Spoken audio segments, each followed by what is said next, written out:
طور پر اس زمانے میں امت مسلمہ کے لیے دعا کی بڑی سخت ضرورت ہے۔ السلام علیکم ورحمۃ اللہ وبرکاتہ۔ ناظرین، امید کرتا ہوں آپ تمام دوست خیر و عافیت سے ہوں گے۔ اس ویڈیو کو مکمل دیکھیں، دوسروں تک پہنچائیں، لائک اور سبسکرائب ضرور کر کے جائیں۔ پر اس زمانے میں امت مسلمہ کے لیے دعا کی بڑی سخت ضرورت ہے، کیونکہ پچھلے دنوں ہماری امت مسلمہ زبردست فتنے کا شکار ہوئی ہے۔ آپ سب جانتے ہو کہ اسرائیل نے اور امریکہ نے ایران کے اوپر حملہ کر دیا، اور اب حملہ کرنے میں کسی شرم اور حیا کی ضرورت بھی نہیں ہے۔ مذاکرات جاری ہیں اور ایران نے کچھ باتیں تسلیم بھی کر لی ہیں۔ مذاکرات کی میز سے اٹھ کر جا کر حملہ آور ہو جاتے ہیں ایران کے اوپر۔ یہ ایک عالمی غنڈہ گردی شروع ہوئی ہے کہ ٹرمپ صاحب جب چاہیں تو کسی ملک کے اوپر جا کر اس کے بادشاہ کے محل کے اوپر جا کر بمباری کر کے اس کو مار دیں اور اس پہ قبضہ کر لیں۔ وینزویلا میں یہ کر چکے، اور کھلم کھلا یہ اعلان ہے کہ مجھے حق حاصل ہے کسی بھی ملک کے اوپر اس طرح حملہ کرنے کا۔ میں جس ملک پہ چاہوں میں اس کو تباہ کر دوں اور اس کے حکمرانوں کو ختم کر دوں۔ نہ کوئی اقوام متحدہ، نہ کوئی بین الاقوامی قانون، نہ کوئی اخلاق، نہ کوئی رواداری۔ میں عقل کل ہوں، میں جہاں چاہوں جا کر بمباری کر دوں، اس آدمی کو ٹارگٹ کلنگ کروں کسی آدمی کی باقاعدہ۔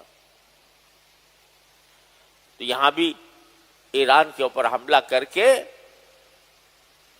اسرائیل اور امریکہ نے امت مسلمہ کے خلاف زبردست سازش کھڑی کی ہے۔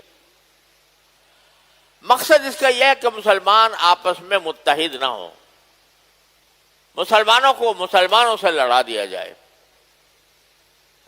ایران پر حملہ ہوا،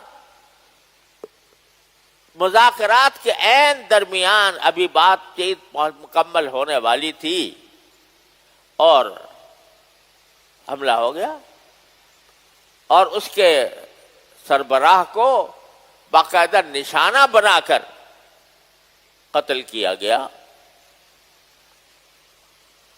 یہ جنگل کا قانون، یہ عالمی غنڈہ گردی،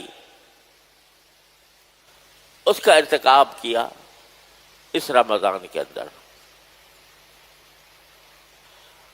مجھے افسوس ہے کہ بعض اوقات لوگ یہ کہنے لگتے ہیں کہ بھئی وہ تو شیعہ لوگ تھے اور ایران سے ہمارا اختلاف ہے اور فلانا۔ خدا کے بندو، اس امریکہ اور اسرائیل نے اس پر اس لیے حملہ نہیں کیا کہ وہ شیعہ تھا، وہ اس لیے حملہ کیا کہ وہ عالم اسلام کا ایک رکن تھا، اور اس کے نتیجے میں اس کو حملہ کرنے پر اکسایا خلیج کے ممالک کے اوپر، کیونکہ امریکی اڈے وہاں پر موجود تھے۔ تو ان امریکی اڈوں سے بظاہر ایران پر حملے ہوتے ہوں گے، تو اس ایران نے یہ کہا تھا کہ اگر مجھ پر حملہ ہوگا تو میں ان امریکی اڈوں کو نشانہ بناؤں گا۔ لیکن امریکی اڈے تو کیا نشانہ بنتے، پتہ نہیں کس حد تک بنے، اللہ ہی جانے۔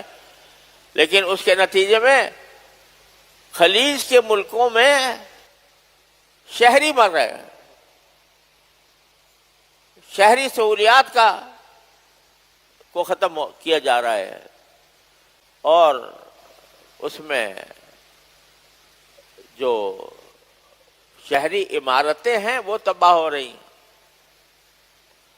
مقصد کیا ہے کہ کسی طرح ان کو آپس میں لڑا کر اور ہماری اپنی چودراہٹ قائم ہو جائے. اب جس ملک کے اوپر حملہ کر رہا ہے، جس کے سربراہ کو قتل کیا ٹارگٹ کلنگ کر کے، اب وہ جب اپنا نیا کوئی سربراہ مقرر کرنا چاہتے ہیں تو حضرت فرما رہے ہیں ٹرمپ صاحب کہ مجھے شامل کرو اس مشورے میں کہ تمہارا نیا سربراہ کون ہوگا. مجھے یہ قبول نہیں ہے جو تم نے. اس سے بڑی دھاندلی عالمی سطح پر غنڈہ گردی اور دھاندلی اور کیا ہوگی. تو اس موقع پر ضرورت ہے کہ ایران کے بڑے حصے سے جو شیعہ مذہب رکھتے ہیں، ہمیں عقائد کا اختلاف ہے، لیکن خدا کے بندو یہ دیکھا کرو کہ کس وقت کس بات کا موقع ہے. کیا یہ وقت ایسا ہے کہ اس میں شیعہ سنی اختلافات کو ہوا دی جائے؟ کیا امریکہ نے اس لیے حملہ کیا کہ وہ تمہارے عقائد کے خلاف رکھتا تھا؟ وہ تو ایک مسلمان کا نمائندہ چونکہ سمجھا جاتا تھا، اس لیے اس کے اوپر حملہ ہو رہا ہے، اور وہ اس کے مقابلے میں ڈٹ کر کھڑا ہوا ہے. اس کی تو اس لحاظ سے ہمیں حمایت کرنی چاہیے. اور یہ اچھی بات ہے کہ ہماری حکومت نے بھی ایران کے ساتھ اس معاملے میں ہم آہنگی کا اعلان کیا.